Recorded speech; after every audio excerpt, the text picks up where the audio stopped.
Yes. What's your topic? My topic is Vernon. Hey.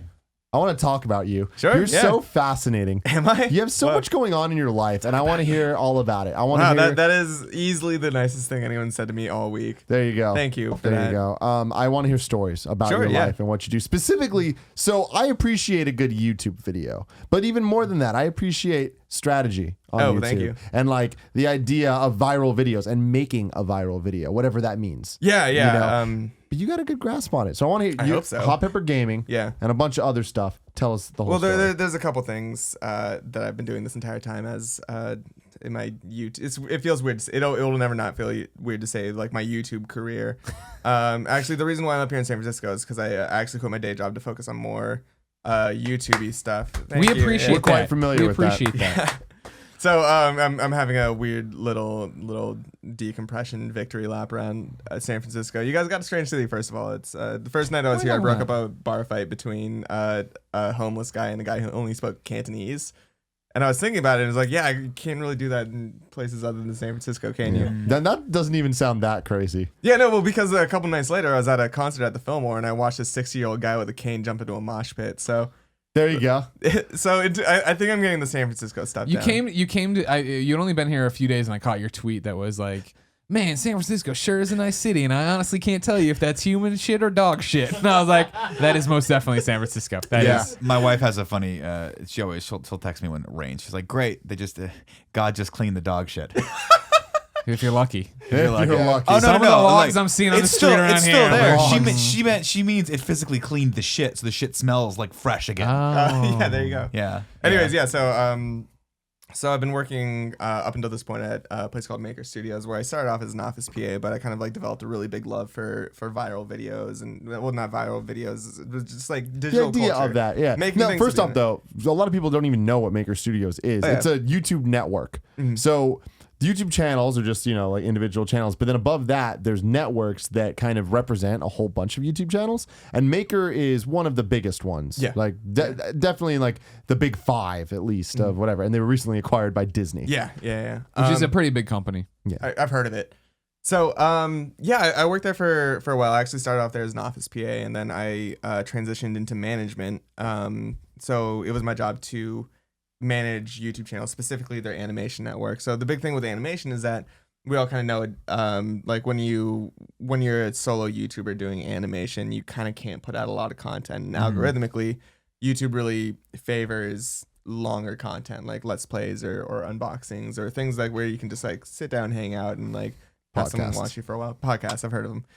So it was a big challenge working with these animators, like trying to figure out ways to exist as a brand on YouTube and to kind of have like a sustainable career based on something that they were really passionate about. Because if they tried really hard, best they could do was maybe like a minute and a half worth of content a month. So you kind of had to it was a big challenge to figure out how to take guys who didn't necessarily understand or didn't necessarily like fit within a YouTube architecture and find ways for them to fit into it. So the big thing we were working on then, and kind of like transitioned in when I started working for comedy, is like, how do you create like the idea of working off of evergreen content, like content that's always going to be in the cultural subconscious, like we were doing it, just like talking about superheroes, like so you can't really deal with a trending topic when you're an animator. There's ways, it's not the best, but like the things that get big on YouTube were like people making animations of Pokemon or Harry Potter, like finding fun ways to like take something that somebody already understood and riff on it, or like, because if you don't know a guy, you don't want to click on an original idea, you want to click on something you know. So if you see a YouTube video that's like Pikachu on acid, you're like, yo, I know what a Pikachu is, let's get into it. And it's hilarious. So like I started working on it with these guys, and we had a couple wins, and around that time, and this is becoming more and more of a dated reference, and I'm almost scared to bring it up, but I was credited as the evil corporate mastermind behind the Harlem Shake. Oh, that's not a dated. I mean, like, it's dated for sure, but people know what the Harlem Shake is. That's the thing. That's that you just gave them a breadcrumb. They don't know you. They're like, I don't know if I like this flower hat guy. And then like, oh wait, Harlem Shake guy. I know that. Don't like I'm hip. I definitely don't like you. So why is there a negative connotation behind being the evil? You said that it was the evil first of all, corporate like mastermind. I was described as the evil corporate mastermind behind the Harlem Shake by some article, and I was like, yeah, I will take the Bond villain name, of course. Yeah, that's awesome. So what does that even mean though? Because it was some random kids in a room that kind of had the first hit with that. So like I was always that. A lot of people working digital like might have come from a different industry to like work in digital. They might have been at a different website, or they might have come from traditional media, like working in TV and film, to do digital. For me, like I feel like I'm sort of the first generation of kids, and we're probably the same too. That I was raised on the internet. Like instead of going outside a lot, like I was on GameFAQs forums. Yeah. And here's a shout out to GameCube Social. I haven't seen you guys. I love in a you while. so much. That's hilarious. Like, hell yeah. So yeah. So do you know C Moriarty 311 in the other room? You probably used his guides quite a bit. So yeah, like was that really his handle? I think so. So I was just on it for I was always a part of the internet, and like internet culture always fascinated me, and I'm like doing digital because I like digital. Like I love working on this stuff. So like I was just the guy on Reddit like watching the Harlem Shake videos come up, and like it started off on this smaller subreddit called YouTube Haiku, which is like for like super short YouTube videos that are really funny. And then it started moving over to videos, and around the time like the second video came out for it, I like worked really hard to like convince our entire office to do one. With the like my argument was that right now it's in the college dorm room. Like, how do you expand upon the joke? Like the cool thing about internet jokes is like someone sets up a rubric for a joke, and then you get to react off of it or like invert the joke. So we did that, and it sort of made it okay for other corporations to do it, like other companies. So then you would see like the Chive doing one, and College Humor doing one, and like all of these different people doing IGN.com. I mean, sorry to make you guys do that. Oh, no, if you guys remember, if you remember when the Harlem Shake was blowing up, the Office version, like the one that I think it was even called, like the Harlem Shake Office Edition or whatever. Like they were the Office one, the first one, and then after that, like IGN's was Gamer Office Edition. I'm like, God damn it. Yeah, so it was like it was. I don't know, man. I got this weird obsession with comedy on the internet, and like how you're not just one person making a joke, you're an entire community of people making a joke. So you got this like seriously, you're this like entire global comedic economy like working off of a joke that kind of has inset rules, and like the bigger it gets, the more people want to like fight against those rules. So like people will find a way to invert the rules or do a weird shit with it. And it's sort of a challenge to become creative instead of like a really strict rubric. And then in 2 weeks it implodes and you find the next joke. So it was really, really an interesting thing to work on. It made me obsessed with the idea of like you don't necessarily need to be like the progenitor of a viral idea. You just need to be able to iterate. Yeah. Further iterate, yeah, quickly. yeah. I mean, I think that's the other thing is it's iterate and fast. Yeah, I mean I think that's super true. I mean, look at just what's happening just in general with parody on the internet, right? Yeah. With YouTube, like what video Tim tweeted out, I think 2-3 days ago. It was like it was 2 years ago today. 3 years ago today that he made a Macklemore parody video for Thrift Shop, and he made it for Game Shop. So it was about buying used games, things like that. And like at the time I was like I think this is a great idea, but I don't know if it like. I didn't understand the idea of timing when it came to it, and he certainly put a shit ton of effort into it. And I was like, dude, this needs to get millions of views to really warrant your time on this. And he's like, oh, it will. And it did. And you can't really always, you can't really always predict that. And obviously, if you could, you'd be a multi-millionaire at this point. But I would have flown here on my helicopter. Yeah, I would have flown here on my own fucking jetpack. I'm like, what's up, GameOverGreggy love? Like, so loud, Vernon, turn it off. Vernon, our landlord lives upstairs. Please turn off your jetpack. Trying to come through the window. But that's cool. It's interesting to hear how you come about that. And I did that for a while, and then I realized like you can't really. And sorry if I'm like getting too like businessy brainy. No, I love this. Stop me if I ever do that, because you get 2 beers in me, and like I won't shut up about this stuff. But like I was really obsessed with like the idea of a trend for a while, but then I kind of realized like it's kind of hard. You can't really be a brand that just capitalizes on trends. You can't create something that that you can't just like keep reacting to things and expect people to like follow you as Vernon Shaw, like be a fan of like the guy who did the Harlem Shake once.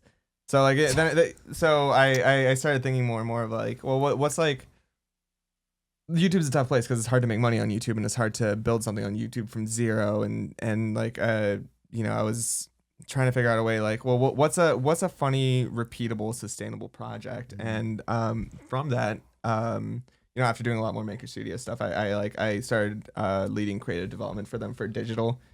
and just being the sort of like knowledge base of like digital theory or like shareable content. And I had this obsession with shareable content, which I'm super happy to get into that too. But I love you so much. Like I want you to know we need to hang out all the time. Oh, dude, holy crap, that's all I do. I got like speeches, man.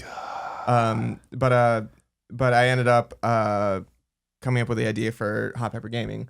Because it was like, well, okay, so hot peppers are kind of a thing on the internet. Like everybody likes eating hot peppers. Who doesn't? Yeah, most people, it turns out. Yeah. Actually, no. Like everyone I've worked with on Hot Pepper Gaming, like a lot of the people I talk to, they'll come up to me a couple months later and they'll say like, "Hey, I'm obsessed with spicy food now." Like someone's girlfriend came up to me and was like, "Yeah, after he came on Hot Pepper Gaming, he just started buying those like jars of pickled spicy peppers and keeps trying to kiss me." So. Thank you for it did that to me too. Like after I did it, I was like super. Yeah. I was like, oh, I like jalapenos on my burgers now. Yeah, and you kind of get why. Yeah. Up until the Vortex Burger, you were loving spicy. When we were in Atlanta, food. like there was one. I'm like, you know what? I'm fucking doing it, and it broke me. It really fucking broke me. Oh, I'm sorry to hear that, man. Yeah. But it's okay. I mean, I've been back. Yeah, you know, I went down for a while, but now. Yeah, the jalapeno burger from Jack in the Box won me back over.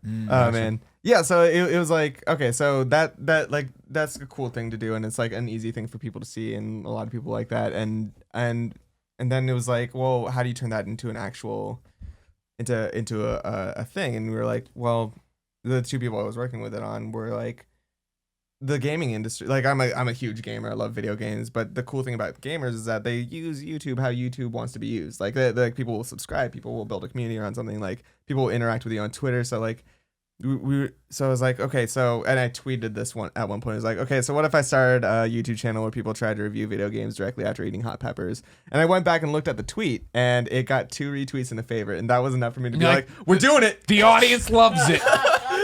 That's all it took. Can't tell you how many times people make decisions based on that. Dude, people want this.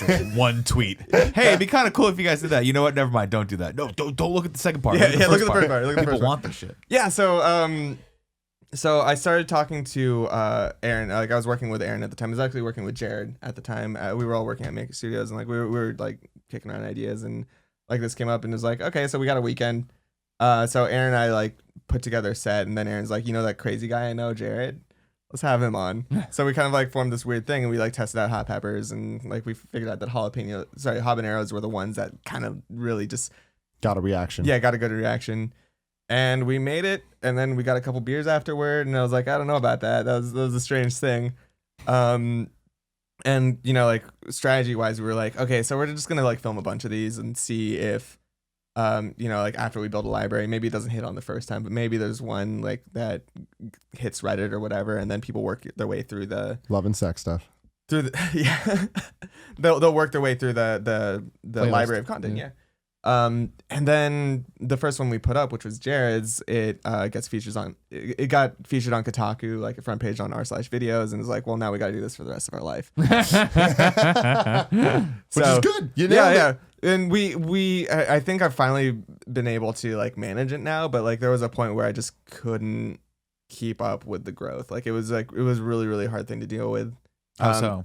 Well, just because I was working a full-time job that I was doing like creative stuff. But when you say keep up with the growth, you mean like the actual business administrative part of it, like sponsorship stuff? I mean, because so I have this other obsession with like the idea of sweat equity, like how much work you put into something and like what comes out of it, and you know, like working a full-time job and being tired all the time, like you're like, I don't know if I can film something every week. Right. So we know that well. Yeah. So the cool thing about Hot Pepper Gaming is like, yeah, we can block shoot these. Like we can just set up as a little party on the weekends. Like the friends will come over and like we'll drink American value beers and like watch people sort of like in a sense walk on the coals in front of us, and we have a good time. And that's it. And then you know like I go to edit to start, and then I ended up paying an editor, which made timing a lot easier. But it was a cool thing to work on because like it was so compartmentalized in that fashion. But also like that's when like people kept hitting us up, like people like brands wanting to work with us. Like like in the first year and a half, like we got flown to a couple different countries. It was an awful story because I didn't have a passport. So they were like, oh, come to Ubisoft Montreal. Like we'll show you guys around, like have a cool time. And I'm like, Well, I don't have my passport, so I'm gonna get working on that. Aaron and Jared, you guys go and have a great time. So they went, they had a blast, and then they come back, and I'm like, I'm still working on and I didn't find out till later that you can expedite ship a passport, but 2 weeks later, we get the offer to fly to France to like film something with Blizzard. I'm like, great, I guess I'm sending Jared, and then Jared comes back, fucking shit-eating grin on his face, like, hey, I got you a present, Vernon, and it was like the tiniest Eiffel Tower that I still keep, and then I look at it, and whenever I want to get angry, I just look at it and think about Jared. That'll work, yeah. So yeah, it was like it was kind of like an incoming call business. Like people, like it felt really cool because people want to work with us, and like up until this point, I was just a fan of video games, and like I liked playing video games. I like being a part of the video game community, but it was like putting me into rooms with people I really respected. And fucking, I'm right here with you guys, who I think are like the coolest guys on earth, because of a weird joke about peppers. You know, you would be wrong on that. Kevin's pretty cool. Kevin's pretty cool. Look at him. How many subscribers do you have now on? It's not the biggest. We got like 260,000. I mean, that's a shit ton for from out of nowhere. You know, That's a testament to you know, understanding the shit and like knowing and working with Maker and working with all the creative development and stuff. And like at the same time, like the sort of community coming together and like people like you wanting, like thinking this is a cool idea and wanting to work with me, and then us creating like cool stuff that everybody likes. So. And I mean, that's actually a really good point. Like I hadn't heard of it, and then Greg just acted like it was a thing. Like when Greg first talked to me about it, and this was back when we were at IGN, you're like, hey, like, can you? We're gonna do this. Like, help me shoot it, whatever. Like he's like, yeah, Hot Pepper Gaming. Like he said it in a way as if I was stupid for not knowing. Well, it was like you're Mr. YouTube, and it was taking off, and that was the thing for me, is that I heard about it the first time when I was in LA that week, when I took a week off of IGN and went to LA to make content, and we had those GameOverGreggy shirts that were like iron-ons because we were gonna sell that shirt soon, and we never didn't sell it for like 3 more months or whatever. But like I was doing, and I did Epic Mealtime stuff and saw a bunch of other people, and I remember opening the computer one day in David Ballard's apartment because I was staying on his couch, and he was at work, and I opened it up, and it was Gary Whitta.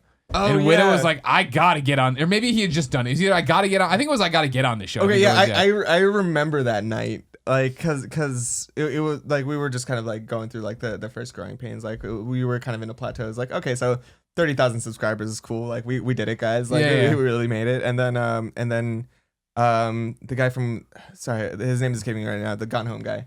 Oh, Steve Gaynor. Yeah, he's the one who found us, and he started tweeting out about it. And Gary Whitta's like, yeah, dude, sure. And it was like, you're Gary Whitta, though.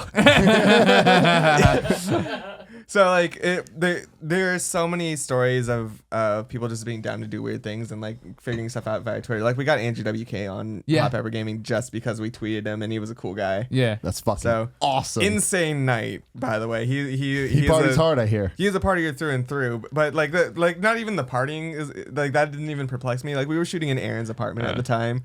And Aaron, her bathroom door is broken, so it doesn't close all the way. So like whenever we do Hot Pepper Gaming shoots there, we're like, hey, door's broken. We're not weird people. Just go to the bathroom. We're not going to open the door on you. Just make sure you hit the record button when you walk in. Yeah. So that, you know. Yeah. Just don't turn off all the lights so you see the peephole. No.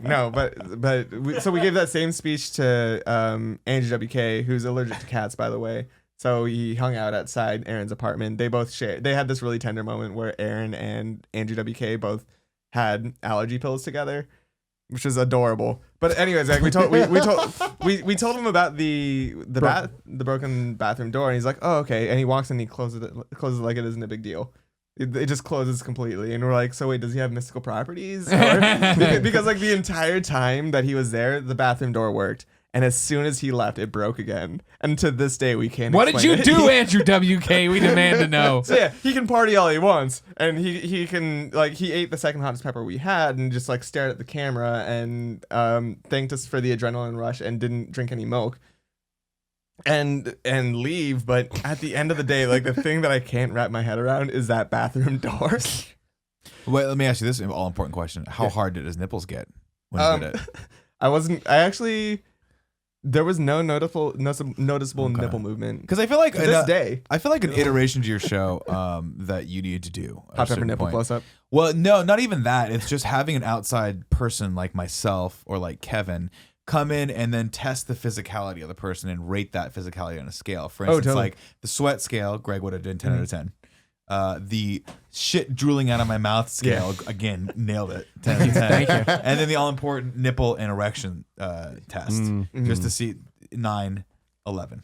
The table's tipping over. Well, no, when Rami, another crazy night, when Rami Ismail, Anthony Carboni, and Shuhei Yoshida for some reason came on. I think Shuhei and Rami were both wearing Fitbits, so they could like map their heart rate over time.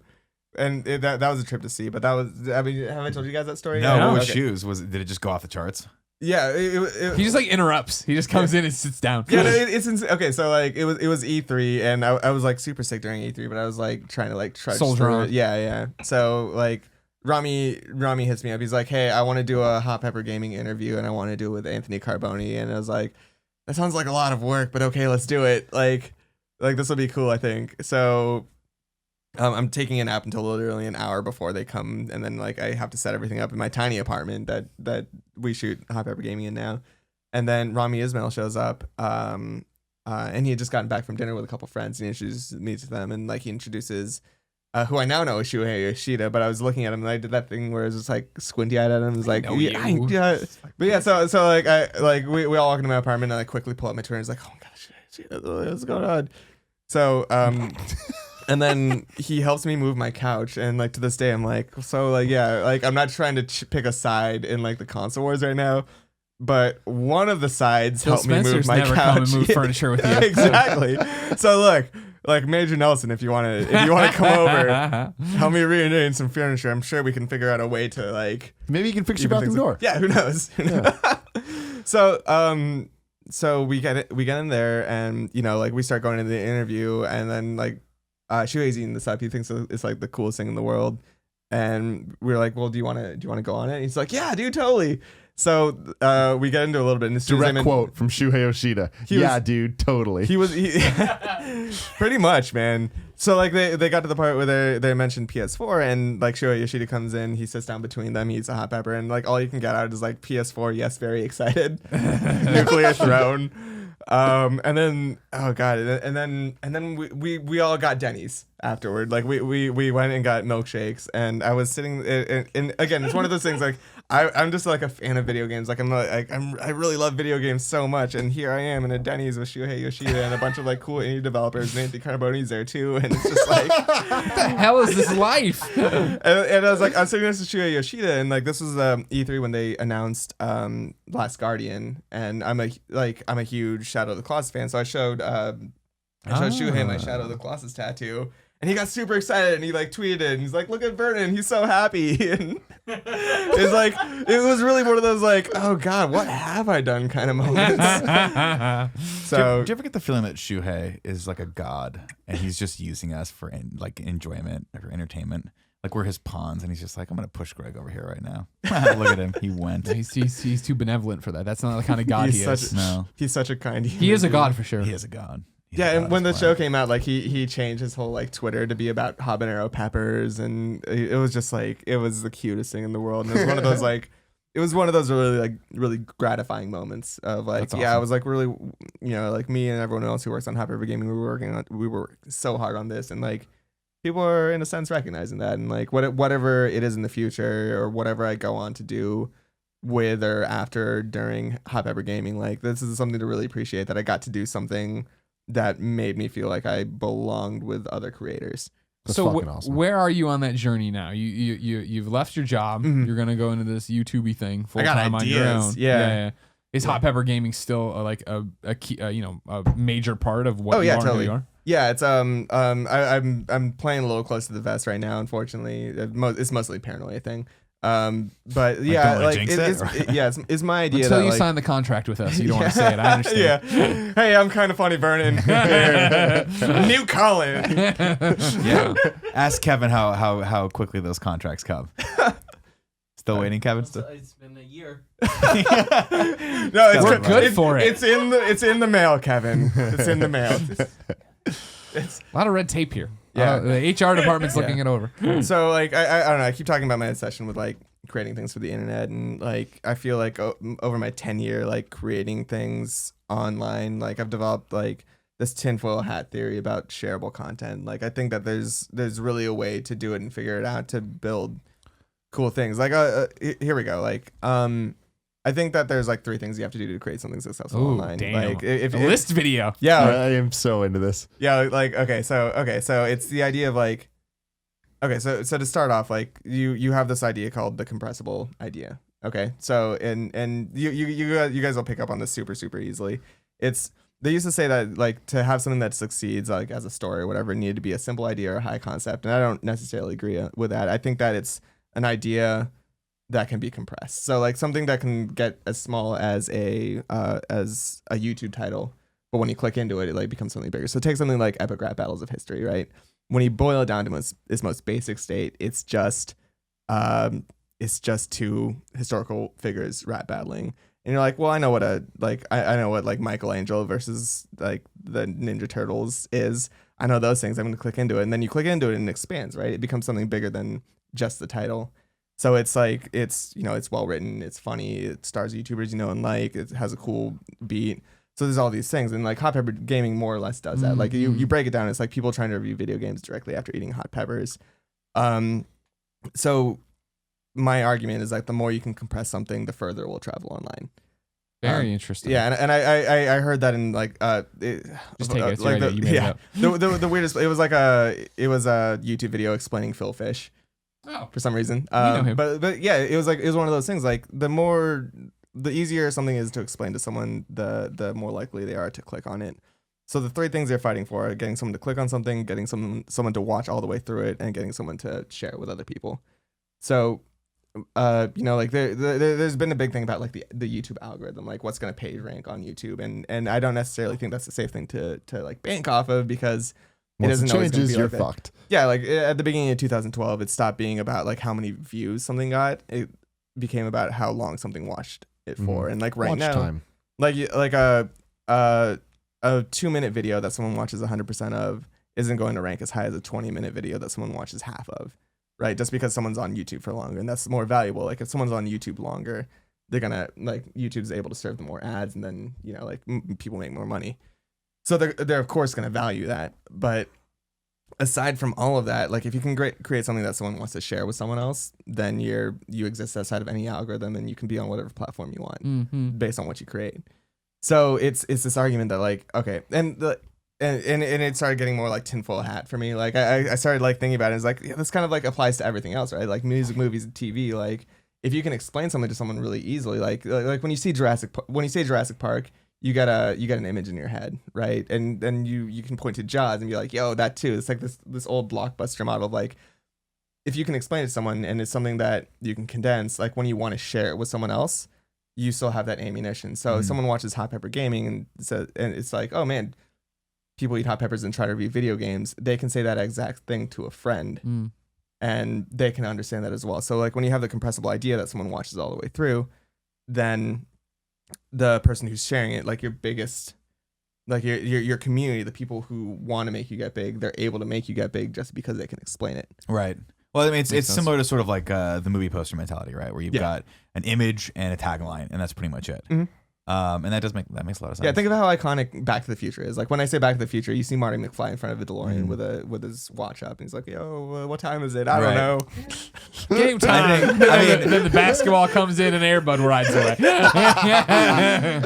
Like big Back to the Future. Like a big realization for me was realizing that like, oh my god, that's my Tinder profile. Like what seriously, like what you're trying to do with a Tinder profile is you're supposed to like have someone see your picture, understand what's about you, click in, read everything. So like they're intrigued, they find out more, and then you kind of affectate them to the point where they like do something about it. They swipe right on you. And that's like the same for music, movies, and television. It's like you get someone into the door, like you get someone into your shop, you have them, you like show them something, and then they're like, that's cool. I want more people to see this. So they like a long time ago, it wasn't even a long time ago, this was like 2011, UCLA did a study on like what goes through someone's brain when they wanted to share something, right? They stuck people in an MRI machine. They showed them, I forgot the method, but they showed them something. They're like, hey, you want to share this with someone? And if they were like, yeah, like they would measure what part of their brain. Anything to get out of this tube. It's very uncomfortable. I can't move my head. But it's something called like I think the tempoparietal junction, which when we were cavemen, apparently it was the same part of your brain that fired when you brought like a woolly mammoth back to camp. It was like when you're providing good for your community. Yeah. like you would feel good about it. So like when you're a Pokemon fan and you see Pikachu on acid and you're like, hey, like people I know in my community would laugh at this. They would have a good time watching this. Like you get that sense of validation when you share it to them. So. Well, a big piece of the share theory and all that stuff is that it's when you share something with someone, it's almost less about sharing it with them and more about wanting to tell people who you are. So you sharing that shows that you like Pokemon. Exactly. And that you know Pokemon and that you have the up on someone else that likes Pokemon because they're going to like this thing that you already like. Yeah. So you're sort of a content curator or a connoisseur. And that's what a lot of like the internet economy is built off of, like showing someone something that they'll like. Yeah. So like that's really what I want to explore and all the other stuff that I do. Like I want to like, you know, like maybe it's not just YouTube. Maybe there's other like maybe we're going. Well, your Twitter is amazing, by the way. Oh, that's thank you very much. Like we talk often about Taco Bell's Twitter, like their social media presence being awesome. The Hot Pepper Gaming Twitter. The Hot Pepper Gaming Twitter. I mean, your normal Twitter's fine, Thank you, no, the Hot Pepper Gaming Twitter's great. Like, thank you so much. You know what you're doing. You have a character. You know what I mean. And I think that helps a lot too. Where it's funny. I've been getting really mad recently because like there's a lot of other like companies with money that are doing like because like I tweet as a sentient pepper and like my main shtick is like just taking like song lyrics and making them about hot peppers. It's great. I love it. It's like one of my favorite things I get to work on.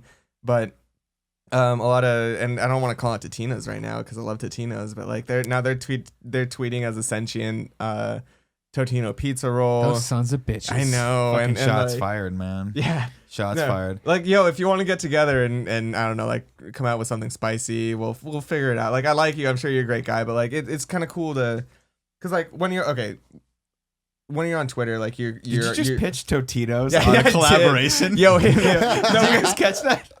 We got this close to locking down something with Tums once, just based on the fact that we were like tweeting at them incessantly. Like I got to have a phone call with like the Milk PR team, and nothing, and nothing worked out. But it was like, yeah, dude, I am a piece of shit on Twitter, aren't I? Damn, dude. You wear people down and then annoy them. Like, fine, get them on the phone. But yeah, seriously. God, where was I? It was like it's just like because when you're on Twitter as like us, like you're tweeting about the things that you like, you know, like, and you know, I feel like I'm a lot more than just video games. Like I like bicycling, I like movies, I got a weird record collection at my place. I'm a hipster. Like let's be honest, let's call it what it is. You're wearing a flower hat right now. Thank you. I bought. It's this. amazing. I'm half Filipino. I bought this in the Philippines, and I had to explain to my Filipino mother that it was okay for guys to wear floral prints now. I bet I'm good. And I don't know your mother, but if she's from my mom's generation, which I think age-wise probably is, guarantee she didn't take that explanation at all. Nope. She's like, nope, don't believe you. I know you're hip. I know you're cool. I know you're. I know you're hip, and I know you ride a fixed bicycle, but this is too fucking far, Vernon. No, for Christmas she bought me a shirt with flowers on it. It's like, is this like a weird apology? You're like, Mom, that's actually a blouse. That is a female blouse that you bought from Macy's. What were we talking about? Oh yeah, okay, so. So you're like Vernon. Yeah, I'm Vernon. Like at Vernon Shaw is just Vernon, and you know, like it has a lot less Twitter followers than Hot Pepper Gaming because it's not a singularized focus. Like, when people started doing YouTube stuff, like Google gave a bunch of people a bunch of money to like make YouTube channels for like quote unquote premium content. Right? I remember. Yeah. Yeah, so like a lot of people did that, and not a lot of people succeeded on that. Side note, I like how you fucking gave him the pound. Yeah, and he was the person that every person that had the good ideas for every single time we did anything on Start, it was you and me, and Tim was like, I don't want to touch that. That's a terrible idea. Very true. I don't want anything to do with this stupid show that you guys are doing. Any successful thing on Start, I had something to do with it. It's true. Everything that didn't succeed, I was like, I'm glad I opened up an old wound. Oh, yeah, no. But yeah, what did you do on? No, okay. A lot of those failed specifically because people were programming YouTube channels like cable television. They were like, all right, so like Monday we have this show, and like we have a bunch of like licensed content. Like here's like Strawberry talk show, and then a fucking shopping show. Stop that right now. I know where you're going with that. No, that's true though. That was some that I think on my part at least, and on the part of our executives was I think a glaring miscommunication between what the initiative meant to be and what it ended up being. And I think a lot of people, if you don't recall this era, a lot of the content creators that got their hand on that money, IGN especially, was like, we're going to go after more of a TV model with this, because let's be honest, like for the longest time, and still that we were talking about earlier, like people that are on the internet, but whether they say so or not, want to be on TV because that's where the fame and the money is, right? And so I think for whereas we're all here, like I assume we're very happily internet trash monsters, right? Definitely. Well, all I want is Lego Avengers to show up. I don't care about TV. But I feel like, I mean, yes and no. Like, I mean, if we're all being honest, if any one of us got offered a TV deal right now, we would be super excited about that. That's a different thing, I think. Yeah. But I think there is more of I think we're a lot more comfortable in our skin now being in internet, and I think that it's more legitimized than ever now, and you can actually make a living on it. So totally. I think once all those things kind of came, we're not the weirdos in the room. Well, we're kind of the weirdos. We're the cool weirdos. We're the cool ass weirdos. Kevin's the non-cool weirdo. Kevin's cool. He's not that weird though, so he needs to step his fucking weirdo up. Yeah, dude. Kevin's the man Felicia Day called disgusting, not that weird. Yeah, that should be your claim to fame. Should we put that on a plaque? I think it's on his Twitter. We got to hang our YouTube buttons. We can hang. I don't know the story, and I don't want to know it. I just want to know that specific. It's not nearly as bad as it sounds. Kevin just used to force his girlfriend to lick his tongue. Suck his tongue. He asked in public multiple times.